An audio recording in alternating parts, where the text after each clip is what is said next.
¿Qué es la justicia?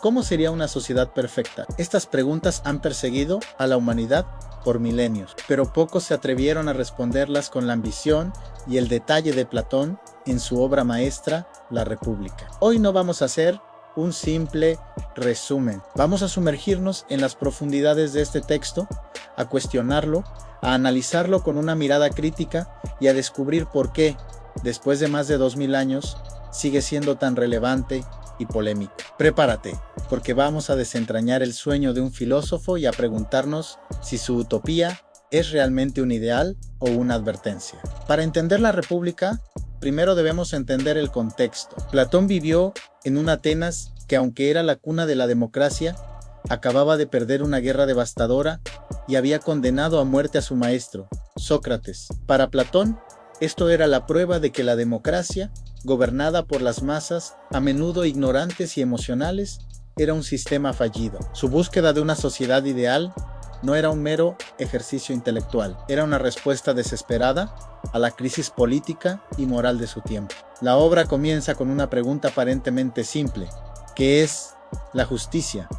Varios personajes ofrecen respuestas comunes, es decir, la verdad y pagar las deudas. Es hacer el bien a los amigos y el mal a los enemigos. Pero la respuesta más desafiante viene de Trasímaco, un sofista, quien afirma audazmente que la justicia no es más que el interés del más fuerte. En otras palabras, los que tienen el poder hacen las leyes para su propio beneficio y lo llaman justicia. Esta es una visión cínica, pero increíblemente moderna, ¿no creen? Sócrates, el protagonista, pasará el resto del libro refutando esta idea. Para hacerlo, propone un experimento mental fascinante. En lugar de buscar la justicia en un individuo, lo cual es difícil de ver, propone buscarla en una escala mayor, una ciudad entera. Si pueden diseñar una ciudad perfectamente justa, entonces podrán entender qué es la justicia en el alma de una persona. Y así nace la Callípolis, la ciudad hermosa.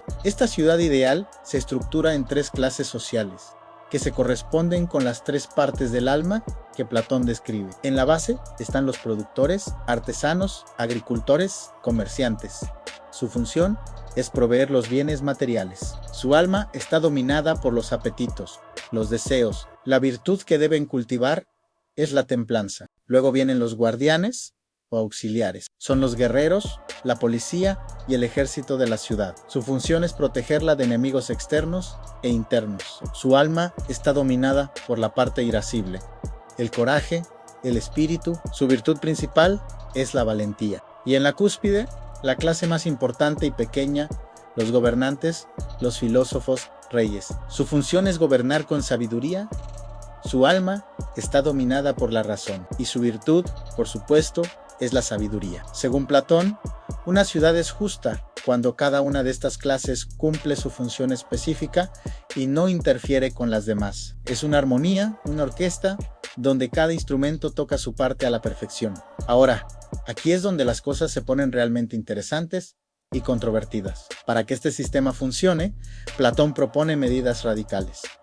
Lo primero es la educación. La educación es controlada por el Estado desde el nacimiento y es fundamental para seleccionar a qué clase pertenecerá cada niño. No se basa en la herencia, sino en la aptitud natural. Un niño de padres productores podría convertirse en un filósofo rey si demuestra tener el alma adecuada, y viceversa. Esto suena meritocrático, pero el currículo es extremadamente censurado. Platón quería prohibir los poemas de Homero y los mitos que mostraran a los dioses comportándose de manera inmoral o a los héroes mostrando miedo. La música, el arte, todo debía ser cuidadosamente controlado para moldear ciudadanos virtuosos. ¿Es esto formación o adoctrinamiento? Aún más polémico es el estilo de vida de las clases gobernantes, los guardianes y los filósofos reyes. Para evitar la corrupción, no pueden poseer propiedad privada ni dinero. Viven en comunidad, comen juntos. Pero lo más chocante es que Platón aboga por la abolición de la familia tradicional para estas clases. Las parejas son asignadas por el Estado a través de una especie de lotería manipulada, diseñada para asegurar que los mejores individuos se reproduzcan entre sí, una idea que hoy llamaríamos eugenesia. Los hijos son separados de sus madres al nacer y criados en guarderías comunes por el Estado, sin saber quiénes son sus padres biológicos. La idea de Platón es que si todos los jóvenes son hijos de la ciudad y todos los mayores son padres de la ciudad, se eliminará el nepotismo y la lealtad se dirigirá únicamente al Estado. Esto nos obliga a preguntarnos,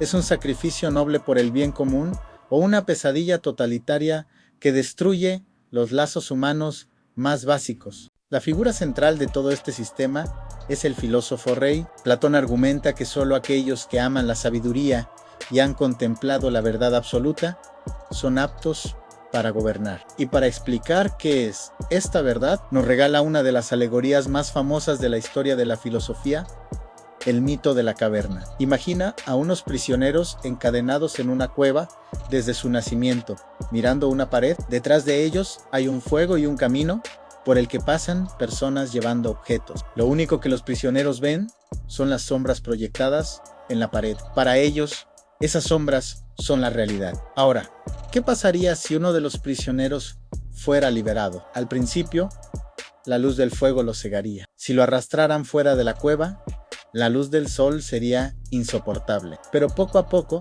sus ojos se acostumbrarían. Vería los objetos reales, los árboles, el cielo y finalmente el sol mismo. Comprendería que lo que veía antes eran meras sombras, una imitación de la verdadera realidad. El sol, en esta alegoría, representa la idea del bien, la fuente de toda verdad y conocimiento. El prisionero liberado es el filósofo. Su deber, según Platón, no es quedarse fuera disfrutando de la verdad, sino volver a la caverna para liberar a los demás. Pero, ¿qué ocurre cuando regresa? Sus ojos, acostumbrados a la luz, no pueden ver bien en la oscuridad. Los otros prisioneros se burlan de él.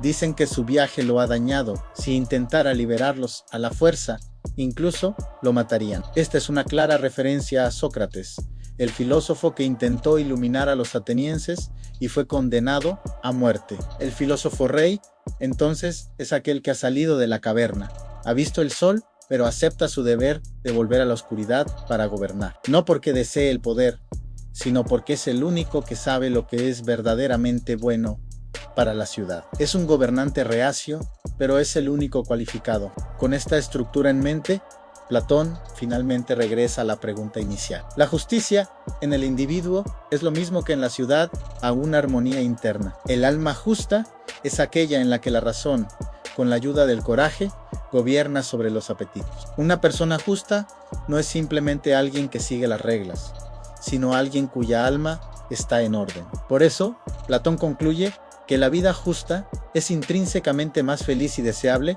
que la vida injusta, sin importar las recompensas o castigos externos. Pero ahora, demos un paso atrás y apliquemos el pensamiento crítico. El filósofo Karl Popper, en su libro La sociedad abierta y sus enemigos, acusó a Platón de ser el padre del totalitarismo. Y es fácil ver por qué un Estado que controla el arte, la educación, que elimina la familia y la propiedad privada, y que se basa en una noble mentira para mantener el orden social. Suena terriblemente distópico. La idea de que una élite iluminada sabe lo que es mejor para todos es la justificación de muchas tiranías a lo largo de la historia. Además, ¿quién vigila a los vigilantes? Platón confía ciegamente en que sus filósofos reyes, por su amor a la verdad, serán incorruptibles. Pero la historia humana nos enseña que el poder absoluto corrompe absolutamente. El sistema de Platón no tiene mecanismos de control, no hay elecciones, no hay rendición de cuentas al pueblo. Es un gobierno de los mejores, pero ¿quién decide quiénes son los mejores? Los que ya están en el poder. Sin embargo, sería un error descartar la república como una simple fantasía totalitaria. La obra nos obliga a enfrentar preguntas fundamentales. ¿Cuál es el propósito de la política? ¿Es solo gestionar intereses o es buscar un bien común más elevado? ¿Qué papel debe jugar la educación en la formación de ciudadanos? La crítica de Platón a la democracia, que puede degenerar en el gobierno de la opinión popular y la demagogia, es más relevante que nunca en nuestra era de redes sociales y noticias falsas. Su énfasis en que el liderazgo requiere conocimiento y virtud y no solo popularidad, es una lección que parecemos olvidar constantemente. Al final, la República quizás no deba leerse como un manual de instrucciones para construir un Estado, sino como una provocación monumental, un ejercicio de imaginación radical que nos empuja a pensar más allá de lo que es, hacia lo que podría ser. Nos desafía a definir nuestros propios ideales de justicia, de educación y de buen gobierno. Nos pregunta si estamos viviendo en una caverna, satisfechos con la sombra, o si estamos dispuestos a emprender el difícil camino hacia la luz,